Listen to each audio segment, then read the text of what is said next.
ಹರೇ ರಾಮ. ಕರುಣರಸದ ಕೋಡಿ ಬರಿವ ಕಟಾಕ್ಷದ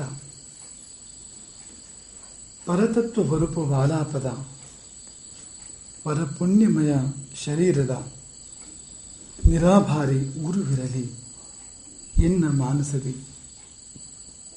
ಆ ಸದ್ಗುರುವಿರಲಿ ಎಮ್ಮ ಮಾನಸದಿ.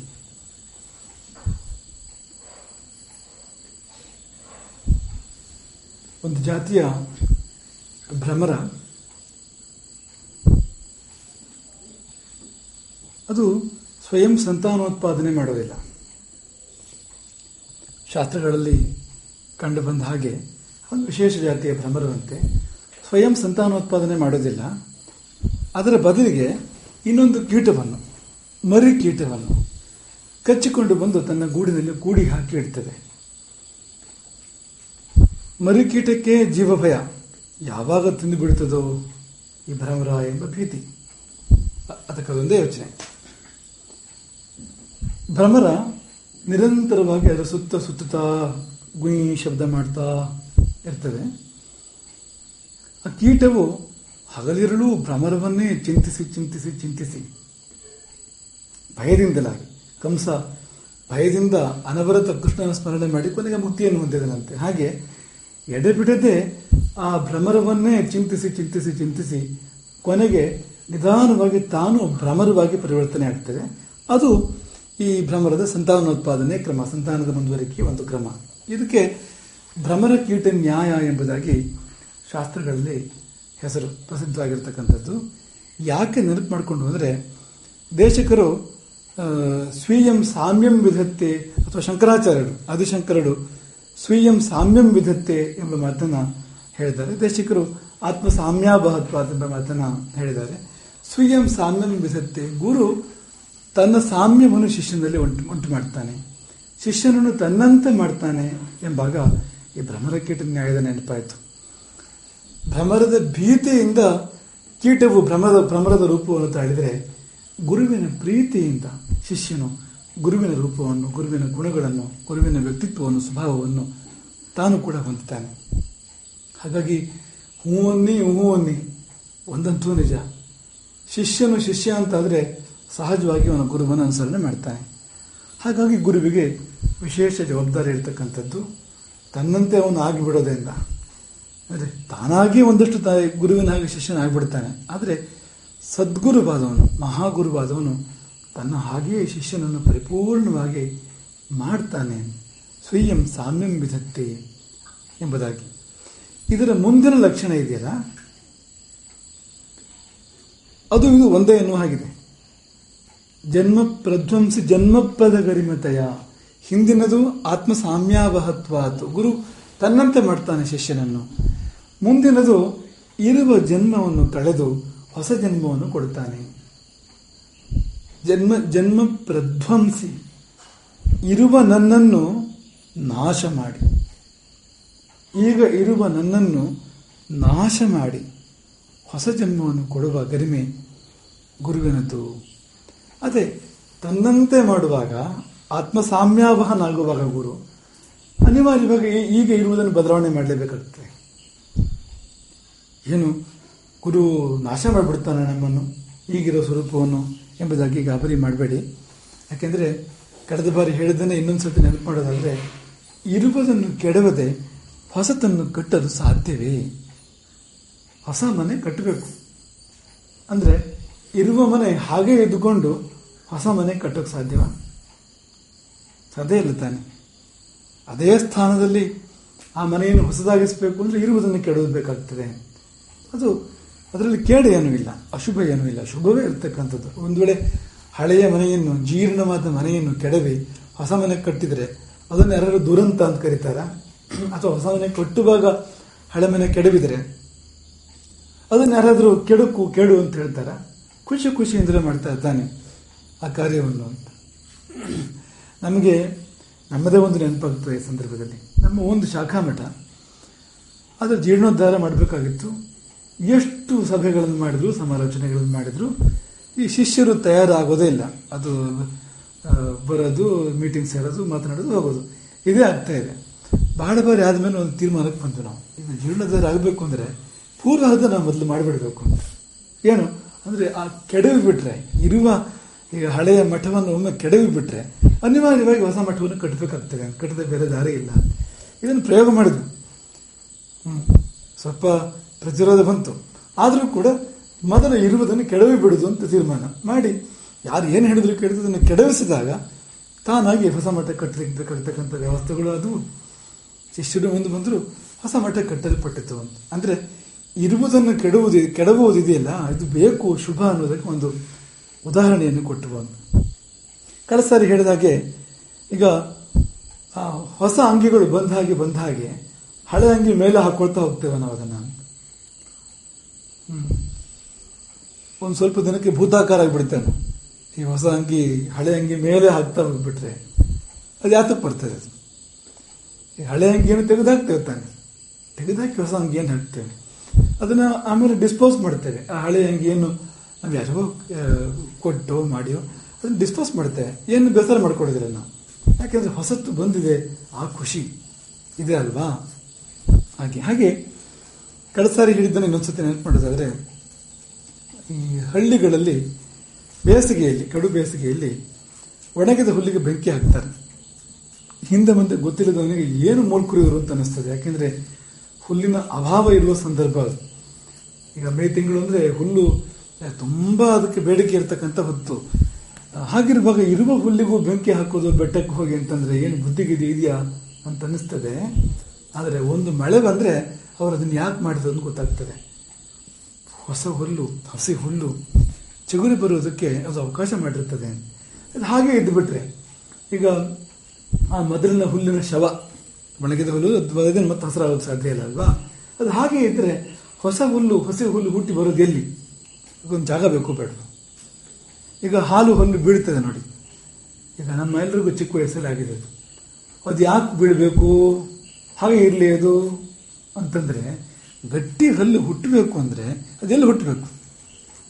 ಹಾಲು ಹಲ್ಲು ಇರಲಿ, ಒಂದು ಕಾಜಿ ನ್ಯಾಯ ಮಾಡೋಣ, ಹೊಸ ಹಲ್ಲು ಬರಲಿ ಅಂದರೆ ನಾವು ಹೇಗಿರ್ಬೋದು? ನಮ್ಮದೆಲ್ಲ ಮುಖಮಂಡಲ ಹೇಗೆ ಕಾಣಬಹುದು ಅಂತ, ಮೂತಿ ಉಬ್ಬಿ ಹನುಮಂತನ ಕಾಂತಿ ತೇಜಸ್ಸು ಬರದೇ ಇದ್ರು ಸ್ವಲ್ಪ ಆ ತರಹ ಛಾಯೆ ಬರ್ಬೋದು, ಹಾಗಾಗ್ಬೋದು ಅಂತ.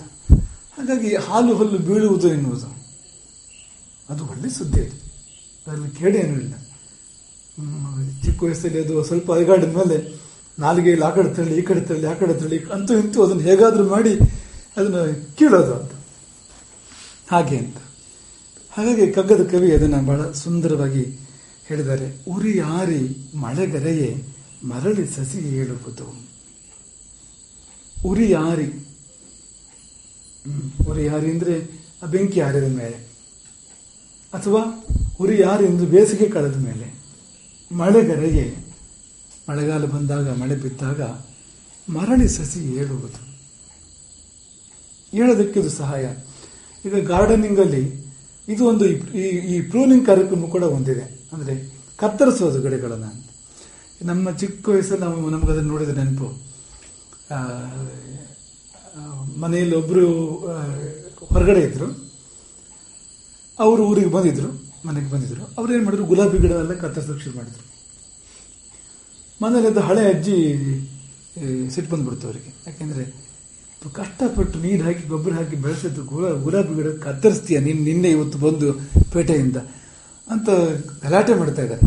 ಅದಕ್ಕೆ ಅವರು ಹೇಳಿದ್ರು, ಇಲ್ಲ ನೋಡು ನೀನು ನಾಳೆಯಿಂದ ಏನಾಗ್ತದೆ ನೋಡು, ನೀನು ಗಡಿಬಿಡಿ ಮಾಡಬೇಡ, ಈಗಲೇ ಬೈಬೇಡ, ಒಂದು 4 ದಿವಸ ಕಳೆದು ಆಮೇಲೆ ನೋಡ್ಕೊಂಡು ಬೈಬೋದು ಅಂತ. ಪರಿಣಾಮ ಏನಂದರೆ ಗಿಡದ ತುಂಬ ಹೂವು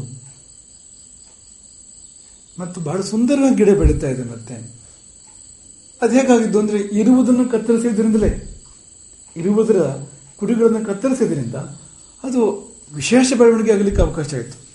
ಮಾಮೂಲಿ ಬೆಳವಣಿಗೆ ಅಲ್ಲ, ಒಂದು ವಿಕಾಸ ಅದಾಗಲಿಕ್ಕೆ ಅವಕಾಶ ಆಯಿತು. ಈಗ ಊಟ ಮಾಡಿರ್ತೇವೆ ನಾವು, ಬಹಳ ಪ್ರೀತಿಯಿಂದಲೇ ಊಟ ಮಾಡಿರ್ತೇವೆ ಅಲ್ವಾ? ನಮಗೆ ಇಷ್ಟವಾದವರು ಬಡಿಸಿದಾಗ ಅದನ್ನು ಕಷ್ಟವಾಗುವಷ್ಟು ತಿಂದು ಎಲ್ಲ ಮಾಡಿರ್ತೇವೆ. ಆದರೆ ತಿಂದ ನಂತರ ಅದು ಹಾಗೆ ಇದ್ದರೆ ನಮಗೆ ಒಪ್ಪಿಗೆಯಾ? ಎಷ್ಟೇ ಪ್ರೀತಿಯಿಂದ ನಾವು ಅದನ್ನು ತಿಂದಿರಲಿ, ಎಷ್ಟೇ ಪ್ರೀತಿಯವರು ಅಡುಗೆ ಮಾಡಿರಲಿ, ಬಡಿಸಿರಲಿ, ಎಷ್ಟೇ ಪ್ರೀತಿಯಿಂದ ನಾವು ಅದನ್ನು ಸೇವಿಸಿರಲಿ, ಸೇವಿಸಿದ ಬಳಿಕ ಜೀರ್ಣವಾಗಬೇಕೋ ಬೇಡವೋ ಅದು ಹೊಟ್ಟೆಯಲ್ಲಿ ಹಾಗೆ ಇಡೀ ಇದ್ಬಿಡ್ಲಿ. ಪ್ರೀತಿಯವ್ರು ಕೊಟ್ಟಿದ್ದು, ಈಗ ಪ್ರೀತಿಯವ್ರು ಕೊಟ್ಟು ಹುಡುಗರುಗಳನ್ನು ಹಾಗೆ ಇಟ್ಕೊಡ್ತೇವೆ ಜೋಪಾನ ಮಾಡಿ. ಒಂದು ಪುಸ್ತಕ ಕೊಟ್ಟರೆ, ಒಂದು ಬಟ್ಟೆ ಕೊಟ್ಟರೆ, ಅಥವಾ ಇನ್ನೊಂದು ಏನೋ ಕೊಟ್ಟರೆ ಅದನ್ನು ಬಹಳ ಜೋಪಾನವಾಗಿ ಇಟ್ಕೊಳ್ತೇವೆ. ಹಾಗೆ ಪ್ರೀತಿಯವ್ರು ಮಾಡಿ ಬಡಿಸಿದ ಕೇಸರಿ ಬಾತು ಅದು ಒಂದು ವರ್ಷ ಹಾಗೆ ಇರಲಿ ಹೊಟ್ಟೆಯಲ್ಲಿ ಅಂತ ಅನ್ಲಕ್ಕೆ ಸಾಧ್ಯವೇ ಇಲ್ಲ. ನೀವು ಮುಂದಿನ ಊಟ ಮಾಡಬೇಕು ಅಂದರೆ ಹಿಂದಿನದು ಹೋಗಿ ಆಗಿರ್ಬೇಕು, ಅದು ಸಂಪೂರ್ಣ ಜೀರ್ಣವಾಗಿರ್ಬೇಕು. ಅದು ಏನು ಬೇಜಾರು ಮಾಡ್ಕೊಳ್ತೀವಿ ನಾವು? ಏನಿಲ್ಲ ಅಲ್ವಾ? ಹಾಗೆ ಅದು ಅಂತ ಗುರು ಹೊಸದನ್ನು ಕೊಡಬೇಕು ನಮಗೆ ಅಂದರೆ ಅಲ್ಲಿ ಜಾಗ ಇಲ್ವಲ್ಲ. ಇರುವುದನ್ನು ಕೆಲವನ್ನ, ಅದು ಬೇಡವಾದುದನ್ನು ತೆಗಿಲೇಬೇಕಾಗ್ತದೆ. ಕಂಪ್ಯೂಟರ್ನಲ್ಲಿ ಬೇಕಾದ ಹೊಸ ಫೈಲ್ ಹಾಕಬೇಕು ಅಂದರೆ ತುಂಬಿ ಹೋಗಿದ್ರೆ ಒಂದು ವೇಳೆ ಅದು ಕೆಲವನ್ನ ಡಿಲೀಟ್ ಮಾಡಬೇಕಾಗ್ತದೆ. ನಾವು ಯಾವುದು ಬೇಡವೋ, ಯಾವುದು ಅಷ್ಟಾಗಿ ಅಗತ್ಯ ಇಲ್ವೋ ಅದನ್ನು ಡಿಲೀಟ್ ಮಾಡಿ ಹೊಸದನ್ನು ನಾವಲ್ಲಿ ತುಂಬಿಕೊಡ್ತೇವೆ. ಅಷ್ಟೇ ಸಹಜ ಅದು. ಹಾಗಾಗಿ ಹಳೆಯದನ್ನು ತೆಗೆಯದಿದ್ದರೆ ಹೊಸದಕ್ಕೆ ಸ್ಥಳವೆಲ್ಲಿ? ಗುರುವನ್ನು ಹಾಗಾಗಿ ತ್ರಿಮೂರ್ತಿ ಅಂತ ಹೇಳಿದ್ದು, ತ್ರಿಮೂರ್ತಿ ಸ್ವರೂಪ ಎಂಬುದಾಗಿ ಹೇಳಿದ್ದು. ಗುರು ಇರುವ ನನ್ನನ್ನು ನಾಶಗೊಳಿಸುವ ಹರ, ಹೊಸ ನನ್ನನ್ನು ಸೃಷ್ಟಿಸುವ ಚತುರ್ಮುಖ ಬ್ರಹ್ಮ ಅವನು. ಆಮೇಲೆ ನಿಜವಾದ ನನ್ನನ್ನು, ಈಗ ಇರುವ ನಾನು ಇದೇನಲ್ಲ, ಈಗ ಇರುವ ನಾನು ಅಲ್ಲೂ ಕೆಲವು ನಿಜವಾದ ನಾನು ಇರ್ಬೋದು. ಅದರಲ್ಲಿ ಆ ನಾನು ಅಲ್ಲ ಯಾವುದಿದೆಯೋ, ನಿಜವಾದ ನಾನಲ್ಲ ಯಾವುದಿದೆಯೋ ಆ ಅಂಶವನ್ನೆಲ್ಲ ಗುರು ತೆಗಿತಾನೆ. ಇಡೀ ನಿಜವಾದ ನನ್ನನ್ನು ತುಂಬುತ್ತಾನೆ. ಅದಾದ ಬಳಿಕ ಅದನ್ನು ಹಾಗೆ ಉಳಿಸೋದು ಸ್ಥಿತಿಕರ್ತ, ಅದು ಗುರುವೇ. ಹಾಗಾಗಿ ಗುರುರು ಬ್ರಹ್ಮ ಹೊಸ ನನ್ನನ್ನು ಸೃಷ್ಟಿ ಮಾಡ್ತಾನೆ. ಗುರುರು ವಿಷ್ಣು ಸೃಷ್ಟಿ ಮಾಡಿದ ಮೇಲೆ ಬಿಟ್ಬಿಡೋದಿಲ್ಲ, ಉಳಿಸ್ತಾನೆ ಹಾಗೆ ಅದನ್ನು. ಗುರು ದೇವೋ ಮಹೇಶ್ವರ, ಇವೆರಡಕ್ಕಿಂತ ಮೊದಲು ಇಲ್ಲದ ಸಲ್ಲದ ಆದರೆ ಈಗ ಇರುವ ನನ್ನನ್ನು ನಾಶ ಮಾಡ್ತಾನೆ. ಬಹಳ ಬೇಸರ ಆಗ್ತದೆ ಅಲ್ವಾ? ನಮ್ಮನ್ನು ಏನಾದರೂ ಸ್ವಲ್ಪ ಯಾರಾದರೂ ಬದಲಾವಣೆ ಮಾಡೋಕ್ಕೆ ಪ್ರಯತ್ನ ಮಾಡ್ತಾರೆ ಅಂದರೂ ಕೂಡ ಇರಿಟೇಷನ್, ಕಷ್ಟ ಆಗ್ತದೆ. ಇದ್ದಾಗ ನಮ್ಮನ್ನು ಒಪ್ಪಿಕೊಂಡು ಶರಣ ಅಂದ್ರೂ ಪರವಾಗಿಲ್ಲ. ಯಾರೇ ಆಗಲಿ, ನಮ್ಮ ಸ್ನೇಹಿತರಾಗಲಿ, ಗುರುಗಳಾಗಲಿ, ಹೆಂಡತಿ ಆಗಲಿ, ಗಂಡ ಆಗಲಿ, ಇದು ಸರಿ ಇಲ್ಲ, ನೀನು ಇರೋದು ಸ್ವಲ್ಪ ಬದಲಾವಣೆ ಮಾಡ್ಕೊ ಅಂದರೆ ಬಂತು ಕೂಡಲಿ ಕೋಪ, ತಾಪ, ಬೇಸರ. ಯಾಕೆಂದ್ರೆ ಆ ಒಂದು ಒಂದು ಒಂದು ಒಂದು ಅಭಿಮಾನ, ಸರಿಯಾದದ್ದು ಸರಿಯಾಗದೇ ಇರ್ತಕ್ಕಂಥದ್ದು, ಅಂದ್ರೆ ಸರಿಯೋ ತಪ್ಪು ನಾನು ಏನಿದೇನೋ ನಮ್ಮ ಮೇಲೆ ನಮ್ಗಿರ್ತಕ್ಕಂಥ ಅಭಿಮಾನ ಇದೆಯಲ್ಲ, ದೇಹಾಭಿಮಾನ ಇತ್ಯಾದಿ ಅಭಿಮಾನಗಳು, ಅವುಗಳು ಎಷ್ಟು ಕೆಲಸ ಮಾಡ್ತವೆ ಅಂದರೆ, ಮಾಜೆ ಎಷ್ಟು ಕೆಲಸ ಮಾಡ್ತದೆ ಅಂದರೆ ಬದಲಾವಣೆ ಯಾವಾಗ ಬಿಡೋದೇ ಇಲ್ಲ. ರೆಸಿಸ್ಟೆನ್ಸ್, ಯಾವುದೇ ಬದಲಾವಣೆ ಹೊರಟ್ರೆ, ಸಮಾಜದಲ್ಲಿ ಆಗಲಿ ದೇಶದಲ್ಲಿ ಆಗಲಿ, ಒಂದು ವ್ಯಕ್ತಿಯನ್ನೇ ಬದಲಾವಣೆ ಮಾಡೋಕೆ ಹೊರಟ್ರು ಕೂಡಲೇ ರೆಸಿಸ್ಟೆನ್ಸ್ ಬಂತು ಅಂತ ಲೆಕ್ಕ. ಯಾಕಪ್ಪ ಸಂಕಟ? ಸಾವಿನ ಬಗ್ಗೆ ಬೇಸರವಾದರೂ ಯಾಕೆ? ಕಗ್ಗದ ಕವಿಯ ಒಂದು 2-3 ಮಾತುಗಳನ್ನು ನೆನಪು ಮಾಡ್ಕೊಳ್ಬೇಕು ನಾವು ಈ ಸಂದರ್ಭದಲ್ಲಿ. ಬಹಳ ಯೋಗ್ಯವಾಗಿದೆ ನೆನಪು ಮಾಡ್ಕೊಳ್ಳೋದಕ್ಕದು. ಮೃತ್ಯುವಿಂ ಭಯವೇಕೆ ಲೋಕಾಂತರ ಕೊಯ್ಯುವ ಮಿತ್ರನಾಥಂ, ಚಿತ್ರ ಹೊಸದಿರ್ಪದಲ್ಲಿ ಸಾತ್ವಿಕದಿ ಬಾಳ್ದವಂಗೆ ಎತ್ತಲೇಂ ಭಯಬಹುದು. ಸಾತ್ವಿಕದಿ ಬಾಳ್ದವಂಗೆ ಎತ್ತಲೇಂ ಭಯವಿಹುದು, ಸತ್ರ ಹೊಸದಿಹುದು ನಡೆ ಮಂಕುತಿಮ್ಮ. ಎಷ್ಟು ಚೆನ್ನಾಗಿ ಈ ಪದಗಳನ್ನು ಅವರು ರಚನೆ ಮಾಡಿದರು ಕಗ್ಗದ ಕವಿ ಗುಂಡಪ್ಪನವರು. ಅತ್ಯದ್ಭುತ. ಈ ಪದವೊಂದು ಅರ್ಥವಾದರೆ ಮೃತ್ಯು ಭೀತಿ ತೊಲೆಗೆ ಹೋಗ್ತದೆ. ನಾವ್ಯಾಕೆ ಮೃತ್ಯು ನೆನಪು ಮಾಡ್ಕೊಳ್ತೇವೆ ಅಂದರೆ, ಇರುವ ನನ್ನನ್ನು ನಾಶ ಮಾಡಿ ಜನ್ಮ ಪ್ರಧ್ವಂಸಿ ಜನ್ಮಪ್ರದ ಗರಿಮತಯ್ಯ. ಈಗಿರುವ ನಂಬಿಕೆಗಳು, ನಮ್ಮದು ಇರುವ ಭಾವನೆಗಳು, ಇರುವ ನಮ್ಮ ಧಾರಣೆಗಳು, ಇದೆಲ್ಲವನ್ನು ಧ್ವಂಸಗೊಳಿಸಿ ಹೊಸ ನಂಬಿಕೆಗಳು, ಹೊಸ ಭಾವನೆಗಳು, ಹೊಸ ಅನುಭೂತಿಗಳು, ಹೊಸ ದೃಷ್ಟಿ, ಪ್ರಪಂಚವನ್ನು ನೋಡಲಿಕ್ಕೆ ಹೊಸ ದೃಷ್ಟಿಯನ್ನು ಗುರು ಕೊಡ್ತಾನಲ್ಲ. ಒಂದು ಬಗೆಯಲ್ಲಿ ಈ ಸಾವಾಗಿ ಹೊಸ ಜನ್ಮ ಬರ್ತಕ್ಕಂಥದ್ದು ಅಂತ. ಆ ಕಾರಣಕ್ಕೆ ನಾವು ಇದನ್ನು ನೆನಪು ಮಾಡಿಕೊಂಡ್ರು. ಮೃತ್ಯುವಿಂ ಭಯವೇಕೆ ದೇಶಾಂತರಕ್ಕೂ ಇವ ಮಿತ್ರನಾಥಂ. ಸಾವು ಅಂತ ನಾವು ಈಗ ಅಕ್ಷರಶಃ ಸಾವು, ಲಿಟರಲಿ ಸಾವು ಅಂತ ತಗೊಂಡ್ರೆ ಅದರಲ್ಲೇ ಸಮಸ್ಯೆ ಏನೂ ಇಲ್ಲ. ಲೋಕಾಂತರಕ್ಕೂ ಇವ ಮಿತ್ರನಾಥಂ, ಸ್ನೇಹಿತ ಅವನು. ಈ ಲೋಕದಿಂದ ಇನ್ನೊಂದು ಲೋಕಕ್ಕೆ ಕರ್ಕೊಂಡು ಹೋಗ್ತಾನೆ ಅಷ್ಟೆ. ಸಮಯ ಬಂದಾಗ ಈ ಲೋಕದಿಂದ ಇನ್ನೊಂದು ಲೋಕಕ್ಕೆ ಕರ್ಕೊಂಡು ಹೋಗ್ತಾನೆ. ಅಲ್ಲೇನು ತೊಂದರೆ ಇದಂತೇನೇ ಇಲ್ಲ. ಚಿತ್ರ ಹೊಸತಿರ್ಪುದಲ್ಲಿ ಹೊಸ ದೇಹ, ಹೊಸ ಮನಸ್ಸು, ಹೊಸ ವಾತಾವರಣ, ಹೊಸ ಬಂಧು ಬಳಗ. ಚಿತ್ರ ಹೊಸದಿರ್ಪುದಲ್ಲಿ ಹೊಸ ಚಿತ್ರ, ಬದುಕಿನ ಹೊಸ ಚಿತ್ರ ಇರ್ತದೆ ಹೊರತು ಅಲ್ಲಿ ಬೇರೆ ಇನ್ನೇನು. ಈಗ ನೋವು ಸಂಕಟ ಇಲ್ಲೂ ಇಲ್ವಾ? ಇಲ್ಲದೆ ಏನು. ಬದುಕಿನ ಉದ್ದಕ್ಕೂ ಇದೆ.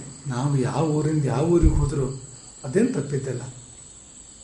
ಅಥವಾ ಯಾರ್ಯಾರನ್ನು ನಾವು ಕಟ್ಕೊಂಡ್ರು ಬಿಟ್ಕೊಂಡ್ರು ಇಲ್ಲ ಒಂದು ಕಡೆ ನೋವು ಬೇಸರ ಅನ್ನೋದು ಇಲ್ಲ ಅನ್ನೋ ಮಾತೇ ಇಲ್ಲ, ಇದ್ದೇ ಇದೆ. ಅಂದ ಮೇಲೆ ಈಗ ಹೊಸ ಲೋಕ ಆದರೆ ಇದಕ್ಕಿಂತ ಒಳ್ಳೆಯದೇ ಇರ್ಬೋದು. ಎಷ್ಟೋ ಬಾರಿ ಸಾವು ಒಂದು ಪ್ರಮೋಷನ್ ಆಗಿರ್ಬೋದು. ನಾವು ಒಳ್ಳೆ ಕೆಲಸ ಮಾಡಿದ್ದೇವೆ ನಮ್ಮ ಜೀವನದಲ್ಲಿ, ಹಾಗಂತೂ ಖಂಡಿತವಾಗಿಯೂ ಸಾವು ಎನ್ನುವುದು ಸಂಭ್ರಮ. ಯಾಕೆಂದರೆ ಅದೊಂದು ಪ್ರಮೋಷನ್. ಅದು ಇದಕ್ಕಿಂತ ಮೇಲಿನ ಸ್ಥಿತಿಗೆ ನಾವು ಹೋಗ್ತೇವೆ, ಇದಕ್ಕಿಂತ ಉತ್ತಮ ಹಂತಕ್ಕೆ ನಾವು ಹೋಗ್ತೇವೆ. ಹಾಗಾಗಿ ಚಿತ್ರ ಹೊಸದಿರ್ಪದಲ್ಲಿ ಸಾತ್ವಿಕತೆ ಬಾಳ್ದವನ್ ಗೆದ್ದಲೇಂ ಭಯವಿಹುದು. ಮುತ್ತಿನಂತ ಮಾತು. ನಾವು ಸಾತ್ವಿಕವಾಗಿ ಬದುಕಿದರೆ, ಪ್ರಾಮಾಣಿಕವಾಗಿ ಬದುಕಿದರೆ, ನಾವು ಧರ್ಮ ಸತ್ಯಗಳಂತೆ ಬದುಕಿದರೆ ಎತ್ತಲೇಂ ಭಯವಿಹುದು, ಅವನಿಗೆ ಎಲ್ಲೂ ಭಯವಿಲ್ಲ. ನಹಿ ಕಲ್ಯಾಣ ಕೃತ್ ದುರ್ಗತಿಂ ತಾತ ಗಚ್ಚತಿ. ಒಳಿತು ಮಾಡಿದವನು ಅವನು ಕೇಡಾಗೋದಿಲ್ಲ, ಅವನಿಗೆ ಕೇಡಾಗೋದಿಲ್ಲ. ಕೃಷ್ಣ ಹೇಳಿದ ಮಾತು ಅದು. ವಿಭೀಷಣನು ಹೇಳ್ತಾನೆ, ಧರ್ಮಾತ್ಮರಾದವರಿಗೆ ಎಲ್ಲಿಂದ ಭಯ ಇಲ್ಲ ಇಲ್ಲಿಂದ್ರು. ಧರ್ಮವನ್ನೇ ಕೇಳಿದ್ದವನು. ಒಬ್ಬೊಬ್ಬರು ಅಣ್ಣಂದ್ರು ಒಂದೊಂದು ಏನೇನೋ ವರ ಕೇಳ್ತಾರಲ್ಲ, ಕುಂಭಕರ್ಣ ಏನೋ ಕೇಳಿದ, ರಾವಣ ಏನೋ ಕೇಳಿದ. ಆದರೆ ವಿಭೀಷಣ ಕೇಳಿದ್ದು ಧರ್ಮ. ನಾನು ಧರ್ಮವನ್ನು ಬಿಡಬಾರದು ಅಂತ. ಹಾಗೆ ಧರ್ಮಾತ್ಮನಾದವರಿಗೆ ಯಾವ ಭಯವೂ ಇಲ್ಲ.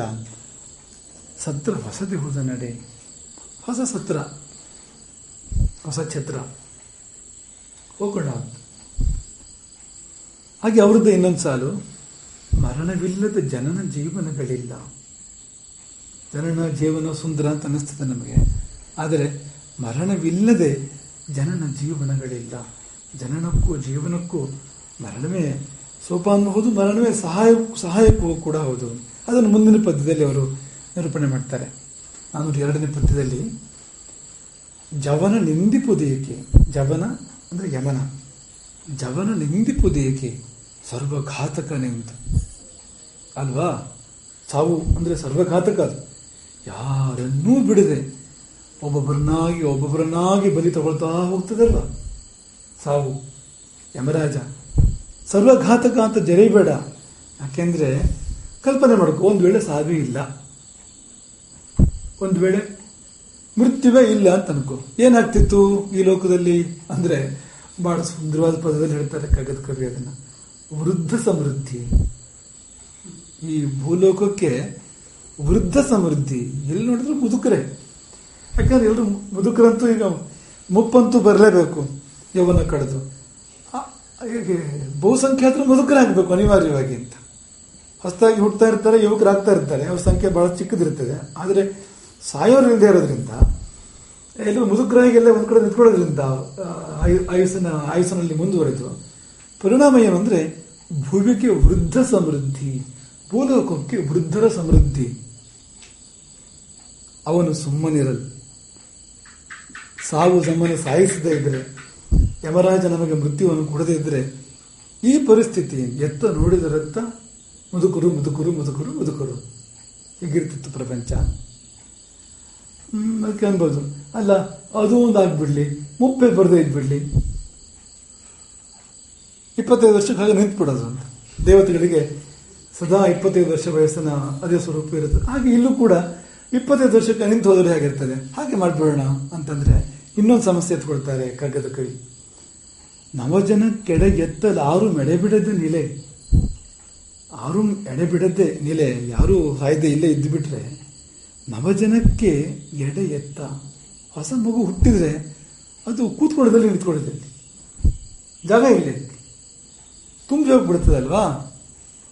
ಈಗ ಸಾಯ್ದೆ ಇದ್ದು ಬಿಟ್ರೆ ಅವನು ಯುವಕನಾಗಿರಲಿ ಏನೇ ಆಗಿರಲಿ ಈ ಜಗತ್ತಿನೆಲ್ಲ ನಾವು ಆಚರಿಸಿ ಬಿಡ್ತೇವೆ. ಮತ್ತೊಂದು ಮನುಷ್ಯ ಶಿಶು ಇರಲಿ, ಸೊಳ್ಳೆ ಹುಟ್ಟೋಕ್ಕೂ ಕಟ್ಟಾಗ್ತದೆ. ಹುಟ್ಟಿದ್ರೆ ಎಲ್ಲಿರೋದು? ಓಡಾಡೋಕ್ಕೂ ಸಾಧ್ಯ ಇಲ್ಲ. ಇಲ್ಲಿವರೆಗೂ ಕಷ್ಟವೇ. ಈಗ ನೋಡಿ, ನಮ್ಮ ಬೆಂಗಳೂರು ಮುಂಬೈ ಟ್ರಾಫಿಕ್ ಅಂದರೆ ಎಷ್ಟು ಕ್ಲೇಶ. ಬೆಂಗಳೂರು ಏನು ಸುಖವೋ ಗೊತ್ತಿಲ್ಲ, ಏನು ದುಃಖ ಅಂತ ಗೊತ್ತು. ಟ್ರಾಫಿಕ್ ಎಂಬ ಭೂಲೋಕದ ನರಕ. ಅಲ್ಲಿ ನೋಡ್ಬೇಕು ನಾವು, ಜನ ಜನ ಜನ, ವಾಹನ ವಾಹನ ವಾಹನ, ಹಾರ್ನ್ ಹಾರ್ನ್ ಹಾರ್ನ್ ಎಲ್ಲ ಕಡೆಯಿಂದ. ಬೇಕಾ ಎಷ್ಟು ಜನ ಪ್ರಪಂಚಕ್ಕೆ ಅಂತ ಅನಿಸ್ಬಿಡ್ತದೆ ಒಂದ್ಸಾರಿ. ಇನ್ನು ಯಾರು ಸಾಯದೇ ಇದ್ದರೆ ಏನಾಗ್ಬೋದು ಪರಿಸ್ಥಿತಿ? ಸಾವು ಸೊಗಸು. ಹಾಗಾಗಿ ಅವರೊಂದು ತೀರ್ಮಾನ ಕೊಡ್ತಾರೆ ಕಗ್ಗದ ಕವಿ ಕೊನೆಯಲ್ಲಿ, ನಮತೆ ಯವನಿಂ ಜಗಕ್ಕೆ, ಅವನಿಂ ಜಗಕ್ಕೆ ನಮತೆ, ಯಮನಿಂದ ಜಗತ್ತಿಗೆ ನಮತೆ, ನೂತನತೆ. ಹಾಗೆ ಗುರು ಇರುವ ನಮ್ಮನ್ನು ಇಲ್ಲವಾಗಿಸಿ, ನಮ್ಮನ್ನು ಪ್ರಳಯವಾಗಿಸಿ, ಇರುವ ವ್ಯಕ್ತಿತ್ವವನ್ನು ಅವಸಾನಗೊಳಿಸಿ ಹೊಸ ವ್ಯಕ್ತಿತ್ವವನ್ನು ಕೊಡ್ತಾನೆ. ಹೊಸ ಮನಸ್ಸು, ಹೊಸ ಭಾವನೆಗಳು, ಹೊಸ ಅಭಿಪ್ರಾಯಗಳು, ಹೊಸ ದೃಷ್ಟಿ, ಹೊಸ ಬದುಕು ಅದನ್ನು ಕೊಡ್ತಾನೆ ಗುರು. ಹುಟ್ಟಿದವರೆಲ್ಲ ಸಾಯದನೆಲ್ಲೇ ಹೊಸತಾಗಿ ಹುಟ್ಟುವರು ಗೆಡೆಯಲ್ಲಿ ಅಂತ ಇನ್ನೊಂದು ಕಡೆ ಕೇಳಿದ್ದಾರೆ. ಕಗ್ಗದ ಕವಿ ಸಾವಿನ ಬಗ್ಗೆ ಬಹಳಷ್ಟು ಚಿಂತನೆ ಮಾಡಿದ್ದಾರೆ. ಹುಟ್ಟಿದವರೆಲ್ಲ ಸಾಯದನಿಲ್ಲೇ ಹೊಸತಾಗಿ ಹುಟ್ಟುವರು ಗೆಡೆಯಲ್ಲಿ. ನಾವು ಕೂಡ ನಮ್ಮ ಇದು ಒಟ್ಟಾರೆ ಸಾವು ಜಗತ್ತಿನ ವಿಷಯ ಎಲ್ಲ ಆಯಿತು. ವೈಯಕ್ತಿಕ ನಮ್ಮನ್ನೇ ತಗೊಂಡ್ರು, ನಮ್ಮೊಳಗೆ ಏನೆಲ್ಲ ಈಗಿದೆ ಇಲ್ಲಿ ತನಕ ಇದೆಲ್ಲ ಹೀಗೆ ಇದ್ಬಿಡೋದಂತಾದ್ರೆ ಯಾವಾಗಲೂ. ಮತ್ತು ಹೊಸ ಭಾವಗಳಿಗೆ ಎಡೆಯಲ್ಲಿ, ಹೊಸ ಅಭಿಪ್ರಾಯಗಳಿಗೆ, ಹೊಸ ಭಾವಗಳಿಗೆ, ಹೊಸ ದೃಷ್ಟಿಗೆ ಎಡೆಯಲ್ಲಿ. ಎಡಬೇಕು ಅಂದರೆ ಇರುವುದು ಹೋಗ್ಬೇಕು ತಾನೆ, ಹೊಸದು ಬರಬೇಕು ಅಂದರೆ. ಋತುಚಕ್ರ ತಿರುಗುವುದು, ಕಾಲನದೆ ಮರುಗುವುದು, ಮೃತನ ಮಣ್ಣಿಂದ ಹೊಸ ಹುಲ್ಲು ಮೊಳೆಯುವುದು, ಕ್ಷಿತಿ ಗರ್ಭ ಧರಿಸುವಳು ಮತ್ತುದಿಸುವುದು ಜೀವ, ಸತತ ಕೃಷಿಯೋ ಪ್ರಕೃತಿ ಮಂಕುತಿಮ್ಮ. ಮೃತನ ಮಣ್ಣಿಂದ ಹೊಸ ಹುಲ್ಲು ಮೊಳೆಯುವುದು. ಹಸು ಹುಲ್ಲು ತಿಂತದೆ. ಹಸು ತೀರ್ಕೊಂಡು ಬಳಿಕ ಅದನ್ನು ನಾವು ಮಣ್ಣಿನಲ್ಲಿ ಹೋಗಿದರೆ ಮತ್ತೆ ಅಲ್ಲಿಂದ ಆ ಹಸುವಿನ ಶರೀರದಿಂದ ಹುಲ್ಲು ಮೊಳೆತು ಬರಬಹುದು. ಆ ಹುಲ್ಲಿಗೆ ಹಸುವೆ ಆಹಾರ ಆಗ್ಬೋದು, ಹಸುವಿನ ಶರೀರವೇ ಆಹಾರ ಆಗ್ಬೋದು. ಅಂದರೆ ಹುಲ್ಲು ಹಸುವಿಗೆ ಆಹಾರ, ಹಾಗೆ ಹಸುವು ಹುಲ್ಲಿಗೆ ಆಹಾರ ಆಗ್ಬೋದು ಅಂತ ಪ್ರಕೃತಿ ಚಕ್ರ ಅದು ಅಂತ. ಹಾಗಿರುವಾಗ ನಾವು ಗುರು ನಮ್ಮನ್ನು ಬದಲಾಯಿಸ್ತೇನೆ ಅಂದರೆ ಇಲ್ಲ ಅವಕಾಶ ಕೊಡೋದಿಲ್ಲ ಅಂತ ಹಠ ಮಾಡಿ ಕೂತ್ಕೋಬಾರದು, ಒಪ್ಸ್ಕೊಬಿಡ್ಬೇಕು. ಆತ್ಮನಿವೇದನೆ ಮಾಡಿ ಏನು ಮಾಡ್ತೀವೋ ಮಾಡು ಅಂತ. ನಿನ್ನೆ ಗಂಹಾರದ ತ್ರಿವಿಕ್ರಮಾನಂದ ಸರಸ್ವತಿ ಮಠದ ಸೋಪಾನನಾಥರು ಇಲ್ಲಿಗೆ ಬಂದಿದ್ರು. ಅವರು ಇಬ್ರು ಮೊಮ್ಮಕ್ಕಳನ್ನ ಗುರುಕುಲಕ್ಕೆ ಬಿಡುವಂತ ಒಂದು ಸಂದರ್ಭ. ಒಬ್ಬನನ್ನು ಬಿಡುವವರಿದ್ರು, ಮತ್ತೊಬ್ಬನನ್ನೇ ಬಿಡ್ಬೋದಲ್ಲ ಅಂತ ಅಂದ್ವು ನಮ್ಮ ಅವನ ಜೊತೆಗಾರನನ್ನ. ಅದು ಒಂದು ಕ್ಷಣದಲ್ಲಿ ತೀರ್ಮಾನ ಆಯಿತು. ಮತ್ತು ಅದರಲ್ಲಿ ಚರ್ಚೆ ಮತ್ತೊಂದು ಏನೂ ಇರಲಿಲ್ಲ. ಕೆಲವು ಬಾರಿ ಒಳ್ಳೆ ವಿಷಯಗಳು ತೀರ್ಮಾನ ಆಗೋದಕ್ಕೆ ಮೋಹ ಅವಕಾಶ ಕೊಡೋದಿಲ್ಲ. ಅದನ್ನು ಏನು ಇರಲಿಲ್ಲ. ಆಯಿತು, ಇಬ್ಬರು ಇರಲಿ ಅಂತ ತೀರ್ಮಾನ ಆಯಿತು. ಅಲ್ಲಿಂದ ಮುಂದಕ್ಕೆ ಅವ್ರು ಮಾಡಿದ ಕಾರ್ಯಕ್ರಮ ಭಾಳ ಚೆನ್ನಾಗಿತ್ತು ಅಂತ. ಒಪ್ಸೋದು ಅಂತ ಆ ಇಬ್ಬರು ಮಕ್ಕಳನ್ನ ನಮ್ಮ ಮುಂದೆ ಕರ್ಕೊಂಡು ಬಂತು. ಒಪ್ಪಿಸ್ತಾ ಇದ್ದೇವೆ ನಿಮಗೆ ಈ ಮಕ್ಕಳನ್ನು. ಆದರೆ ಅಲ್ಲಿ ಏನು ಷರತ್ತಿಗೆ ಏನಿರಲಿಲ್ಲ. ನೀವು ಏನು ಮಾಡ್ತೀರೋ ಮಾಡಿ, ಈ ಮಕ್ಕಳನ್ನ ನೀವು ಏನು ಮಾಡ್ತೀರೋ, ನಮ್ಮ ಮಗುವನ್ನು ಹೀಗೆ ಮಾಡಬೇಕು ಹಾಗೆ ಮಾಡಬೇಕು ಏನೂ ಇಲ್ಲ.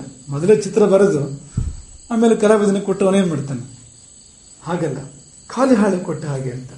ನೀವೇನು ಮಾಡ್ತೀರೋ ಮಾಡಿ, ಏನು ಕಲಿಸ್ತೀರೋ ಕಲಿಸೋದು ಇಲ್ವೋ ಹಾಗೆ ಹೇಳ್ತಾರೆ. ಇದೇ ಮತ್ತೆ ಪಾಂಡುರಂಗ ಮಹಾರಾಜರು ನಮ್ಮ ಬಾಲ್ಯ ಸ್ನೇಹಿತರು ಕೂಡ ಹೋದವರು, ಅವರ ಮಕ್ಕಳನ್ನೇ ಬಿಡ್ತಾ ಇದ್ದಿದ್ದು. ಏನು ಮಾಡ್ತೀರೋ, ಏನು ಮಾಡೋದಿಲ್ವೋ, ಏನನ್ನು ಕಲಿಸೋದಿಲ್ವೋ ನಿಮಗೆ ಸೇರಿದ್ದು, ನಿಮಗೆ ಬಿಟ್ಟಿದ್ದು ಅಂತ. ಈ ಒಪ್ಪಿಸುವುದು ಇದೆಯಲ್ಲ ಬಹಳ ಮುಖ್ಯ ಅಂತ. ಉಪನಯನ ಅಧ್ವನಾನುಧ್ವಪತಿ ಶ್ರೇಷ್ಠಸ್ಯ ಅಧ್ವನ ಪಾರಮಶೀಯ. ಗುರು ಅಂದರೆ ಅಧ್ವಪತಿ, ಅಂದರೆ ಮಾರ್ಗಗಳಿಗೆಲ್ಲ ಅಧಿಪತಿ ಗುರು. ಭಗವಂತನನ್ನು ಸೇರುವ ಮಾರ್ಗಗಳು, ಬದುಕಿನ ಸನ್ಮಾರ್ಗಗಳು, ಅವುಗಳಿಗೆಲ್ಲ ಗುರುವಾದವನು ಅಧಿಪತಿಯಾಗಿರ್ತಾನೆ. ಅಂಥ ಅಧ್ವನಾಮಧ್ವಪತಿ ಶ್ರೇಷ್ಠಸ್ಯ ಅಧ್ವನಃ ಪಾರಮಶೀಯ. ಈ ಬದುಕಿನ ಹಾದಿಗಳಲ್ಲಿ ಶ್ರೇಷ್ಠವಾದುದು ಯಾವುದು ಪರಮ ಸುಖಕ್ಕೆ, ಪರಮಾನಂದಕ್ಕೆ ನಮ್ಮನ್ನು ಕರೆದುಕೊಂಡು ಒಯ್ತದೆಯೋ ಅಂತಹ ಬೆಳಕಿನ ಹಾಳಿ ಸುಷುಮ್ನಾ ಮಾರ್ಗ. ಆ ದಾರಿಯಲ್ಲಿ ನಾನು ಸಾಗಿ ಗುರಿಯನ್ನು ಮುಟ್ಟಬೇಕು. ಶ್ರೇಷ್ಠ ಸ್ಯಾಧ್ವನ ಪಾರಮಶೀಯ ಎಂಬುದಾಗಿ ಬಂದು ಕಾಲಿಗೆ ಬಿದ್ದರೆ ಮುಂದಿನದು ಗುರುವಿಗೆ ಬಿಟ್ಟಿತ್ತು. ಆ ದಾರಿ ಯಾವುದು? ಇವನು ಎಲ್ಲಿದ್ದಾನೆ? ಇವನು ಆ ದಾರಿಗೆ ತಲುಪಬೇಕಾದ್ರೆ ಯಾವ್ಯಾವ ದಾರಿಯಲ್ಲಿ ಹೋಗಿ ಆ ದಾರಿಗೆ ತಲುಪಬೇಕು. ಯಾಕಂದ್ರೆ ರಾಜರಸ್ತೆಗೆ ತಲುಪಲಿಕ್ಕೆ 100 ಉಪಮಾರ್ಗಗಳಿರ್ತವೆ. ಹಾಗೂ ನಾವು ಯಾವ ಮಾರ್ಗದಲ್ಲಿದ್ದೇವೆ, ನಾವು ಎಲ್ಲಿದ್ದೇವೆ, ನಾವು ಇರುವ ಪಾಯಿಂಟ್ ಯಾವುದು, ಅಲ್ಲಿಂದ ನಾವು ಸರಿಯಾದ ಹಾದಿ ಹಿಡಿಬೇಕಾಗ್ತದೆ, ಗೊತ್ತಿರೋರು ತೋರಿಸ್ಬೇಕಾಗ್ತದೆ. ಹಾಗಾಗಿ ಎಲ್ಲರಿಗೂ ಒಂದೇ ದಾರಿಯಲ್ಲ, ಅವರವರಿಗೆ ದಾರಿಗಳು ಬೇರೆ ಆಗ್ತವೆ. ಹೀಗೆ ಅದೆಲ್ಲವನ್ನು ಗುರುವಿಗೆ ಬಿಡಬೇಕಾಗ್ತದೆ ಅಂತ. ಗುರು ಯಾರಿಗೆ ಯಾವುದು ಸರಿ, ಯಾರಿಗೆ ಬಿಲ್ಲು ಬಾಣ ಸರಿ, ಯಾರಿಗೆ ಗದೆ ಸರಿ, ಯಾರಿಗೆ ಕತ್ತಿ ಗುರಾಣಿ ಸರಿ, ಯಾರಿಗೆ ಈಟಿ ಸರಿ, ಗುರು ತೀರ್ಮಾನ ಮಾಡಬೇಕಾಗ್ತದೆ. ಅದನ್ನು ಅವನಿಗೆ ಹೇಗೆ ಬೇಕು, ಎಷ್ಟು ಬೇಕು, ಯಾವ ರೀತಿ ಬೇಕು ಅದನ್ನು ಗುರು ಹಾಗೆ ಕೊಡ್ತಾನೆ, ಕೊಟ್ಟು ಸಾಕ್ತಾನೆ ಮತ್ತು ಬೆಳೆಸ್ತಾನೆ ಅಂತ. ಹಾಗಾಗಿ ಜನ್ಮ ಪ್ರಧ್ವಂಸಿ ಜನ್ಮಪ್ರದ ಗರಿಮತಯ, ಇರುವ ಜನ್ಮ ಹೋಗಿ ಹೊಸ ಜನ್ಮ ಬರುವುದಂತೂ ಹೌದು. ಗುರುವಿನ ಬಳಿ ಹೋದ ಮೇಲೆ, ಗುರುವಿಗೆ ನಾವು ನಮ್ಮನ್ನು ಒಪ್ಪಿಸಿಕೊಂಡ ಮೇಲೆ, ಗುರು ನಮ್ಮ ಮೇಲೆ ಕೆಲಸ ಮಾಡೋಕೆ ಶುರು ಮಾಡಿದ ಮೇಲೆ ಅಥವಾ ಕೆಲಸ ಪೂರ್ತಿ ಮಾಡಿದ ಮೇಲೆ ಹೊಸಬಂದ ಮಾಡುವನು. ನೋಡಿದ್ರೆ ಹೊಸಬರಾಗಿರ್ತೇವೆ ನಾವು. ಆ ಹಳೆಯ ನಾನುವನ್ನು ನೋಡಿ ನಮಗೆ ನಗು ಬರ್ತದೆ. ಹೀಗಿದ್ನ ನಾನು, ಇದ ನನ್ನ ಸ್ವರೂಪ ಆವತ್ತು ಛೇ ಅಂತ ಅನಿಸ್ಬಿಡ್ತೇವೆ ನಮಗೆ ಅಲ್ವಾ. ಈ ನಮ್ಮ ಬಾಲ್ಯವನ್ನು ನಾವು ನೆನಪು ಮಾಡ್ಕೊಂಡ್ರೆ ಬಟ್ಟೆ ಹಾಕೊಳ್ದೆ ಓಡಾಡ್ತಾ ಇದ್ವು ಅನ್ನೋದು ಈಗ ತಿರುಗಿ ನೋಡಿದ್ರೆ ನಮ್ಗೆ ನಗು ಬರ್ತದೆ. ಸಿಂಬಳ ಸುರ್ಕೊಳ್ತಾ ಓಡಾಡ್ತಾ ಇದ್ವು ಅಂದ್ರೆ ಅದನ್ನು ಬರ್ಸ್ಕೊಳಕ್ಕೂ ಗೊತ್ತಿಲ್ಲದೆ ನಾವೀಗ ಮಾಡ್ತೇವೆ ಅದನ್ನ, ಇಲ್ಲ ಅಲ್ವಾ. ಆದ್ರೆ ಆಗ ಹೇಗಿತ್ತು? ಹೌದು, ಹುಟ್ಟಿದಾಗ ಆಗಿತ್ತು. ತಾಯಿ ಎಂಬ ಗುರು ನಮ್ಮನ್ನು ತಿದ್ದಿ ತೀಡಿದಾಗ ಹೊಸ ಜನ್ಮ ಬಂತು. ಆಗಲಿ ಹೊಸ ಜನ್ಮ, ಹೊಸ ದೃಷ್ಟಿ, ಹೊಸ ನೋಟ, ಹೊಸ ಓಟ, ಹೊಸ ಕೂಟ ಎಲ್ಲ ಬಂದಿದೆ ಆ ಸಂದರ್ಭದಲ್ಲಿ. ನೋಡಿ, ಆ ಸಮಯದಲ್ಲಿ ತಾಯಿ ತಂದೆಯರು ದೃಷ್ಟಿ ಕೊಡ್ತಾರೆ, ತಿದ್ದುತ್ತಾರೆ, ತಿಳ್ತಾರೆ. ಹಾಗಾಗಿ ತಾಯಿ ತಂದೆಯರನ್ನು ಗುರು ಎಂದೇ ಕರೆದಿದೆ ಶಾಸ್ತ್ರ. ಗುರುಸ್ಥಾನದಲ್ಲಿ ಕೆಲವರನ್ನು ಗುರುತಿಸುತ್ತೆ ಶಾಸ್ತ್ರ. ಅದರಲ್ಲಿ ವಿದ್ಯೆಯನ್ನು ಕೊಟ್ಟವನು, ಜ್ಞಾನವನ್ನು ಕೊಟ್ಟವನು ಮಾತ್ರ ಅಲ್ಲ, ಈ ತಾಯಿ ತಂದೆ ಕೂಡ ಗುರು ಎಂಬ ಸ್ಥಾನಕ್ಕೆ ಬರ್ತಾರೆ. ಯಾಕೆಂದ್ರೆ ಇದೇ ಕಾರಣಕ್ಕೆ ಜಗತ್ತಿನ ಬೆಳಕನ್ನು ತೋರಿಸ್ತಾರೆ, ಹೊಸ ದೃಷ್ಟಿ ಕೊಡ್ತಾರೆ, ಹೊಸ ಬದುಕನ್ನು ಕೊಡ್ತಾರೆ. ಅದು ಏನಿಲ್ಲ, ಬರೀ ಅಜ್ಞಾನದ ಮಟ್ಟೆ. ಅದು ಆ ಮಟ್ಟೆಯಿಂದ ಒಂದು ಹಕ್ಕಿ ಹುಟ್ಟಿ ಈ ಜಗತ್ತನ್ನು ಹಾರುವಂತೆ ಅವರು ಮಾಡ್ತಾರೆ. ಅಲ್ಲಿಂದ ಮುಂದಕ್ಕೆ ಗುರುವಿನ ವ್ಯಾಪ್ತಿ, ಈ ಜಗತ್ತಿನ ಮೇಲೆ ಹಾರುವಂತೆ ಮಾಡ್ತಾನೆ ಅವರು. ಆ ಹಕ್ಕಿಯ ಸ್ವರೂಪವೇ ಮಟ್ಟೆ ಗುರುವಿಗೆ. ಆ ಮಟ್ಟೆಯಿಂದ ಅದರೊಳಗಿಂದ ಇನ್ನೊಂದು ಸ್ವರೂಪ ಹೊರಗೆ ಬರುವಂತೆ ಮಾಡ್ತಾನೆ ಅವನು. ಆ ಸ್ವರೂಪ ಇವೆಲ್ಲಕ್ಕಿಂತ ಮಿಗಿಲಾಗಿರ್ತಕ್ಕಂಥದ್ದು ಅಂತ. ಹಾಗಾಗಿ ಆಗ ಗುರು ಹೊಸತು ಮಾಡಿದ ಮೇಲೆ ಮತ್ತೆ ಹೊಸತಾಗೋದಂತಿಲ್ಲ, ನಿತ್ಯ ನೂತನ. ಆ ಬಳಿಕ ಅದು ಹಳತಾಗುವುದೇ ಇಲ್ಲ. ಅಂಥ ಸ್ವರೂಪವನ್ನು ಗುರು ಕೊಡ್ತಾನೆ. ಎಂದೂ ಹಳತಾಗದ ಸ್ವರೂಪವನ್ನು ಗುರು ಕೊಡ್ತಾನೆ. ಹಾಗಾಗಿ ಅಂಥ ಸ್ವರೂಪವನ್ನು ನಾವು ಅಪೇಕ್ಷಿಸಬೇಕು. ಅದಕ್ಕಾಗಿ ಗುರುವನ್ನು ಆಶ್ರಯಿಸಬೇಕು. ಒಂದು ಉದಾಹರಣೆ ನಾವು ಕೊಡ್ಲಿಕ್ಕಿದ್ದೇವೆ. ಜನ್ಮ ಪ್ರಧ್ವಂಸ ಜನ್ಮಪದ ಗುರುಮತಯ, ಈ ಹೊಸ ಹಳೆ ಜನ್ಮ ಹೋಗಿ ಹೊಸ ಜನ್ಮ ಬರೋದಕ್ಕೆ ಒಂದು ಉದಾಹರಣೆ ಹೇಗೆ ಇರಬಹುದು ಅದು, ಆ ಒಂದು ಸನ್ನಿವೇಶ ಅನ್ನೋದಕ್ಕೆ. ಅದು ವಸಿಷ್ಠ ವಿಶ್ವಾಮಿತ್ರರ ಉದಾಹರಣೆ. ಅದು ಈವರೆಗೆಲ್ಲೂ ಗ್ರಂಥಗಳಲ್ಲಿ ಅಥವಾ ನಮ್ಮ ನಂಬಿಕೆಗಳಲ್ಲಿ ವಸಿಷ್ಠರನ್ನು ವಿಶ್ವಾಮಿತ್ರರ ಗುರು ಅಂತ ಕರೆದಿಲ್ಲ. ಆದರೆ ನಮ್ಮ ದೃಷ್ಟಿಯಿಂದ ವಸಿಷ್ಠ ವಿಶ್ವಾಮಿತ್ರರ ಗುರು. ಅವರು ಹೇಗೆ ಗುರುವಾಗ್ತಾರೆ ಅಂದ್ರೆ ಜನ್ಮ ಪ್ರಧ್ವಂಸ ಜನ್ಮಪ್ರದ ಗರಿಮತಯ, ಜನ್ಮ ಪ್ರಧ್ವಂಸ ಜನ್ಮಪ್ರದ ಗರಿಮತಯ. ವಿಶ್ವಾಮಿತ್ರನ ಆ ಜನ್ಮವನ್ನು ಧ್ವಂಸ ಮಾಡಿ ಹೊಸ ಜನ್ಮವನ್ನು ಕೊಡ್ತಾರೆ, ಹೊಸ ದೃಷ್ಟಿಯನ್ನು ಕೊಡ್ತಾರೆ, ಹೊಸ ಬದುಕನ್ನು ಕೊಡ್ತಾರೆ ಅವರು. ಹಾಗಾಗಿ ಅದೊಂದು ಬಹಳ ಸ್ವಾರಸ್ಯಕರವಾಗಿರ್ತಕ್ಕಂಥದ್ದು. ವಿಶ್ವಾಮಿತ್ರ ವಸಿಷ್ಠರ ಕಥೆ ನಿಮಗೆಲ್ಲ ಗೊತ್ತಿರ್ತಕ್ಕಂಥದ್ದು.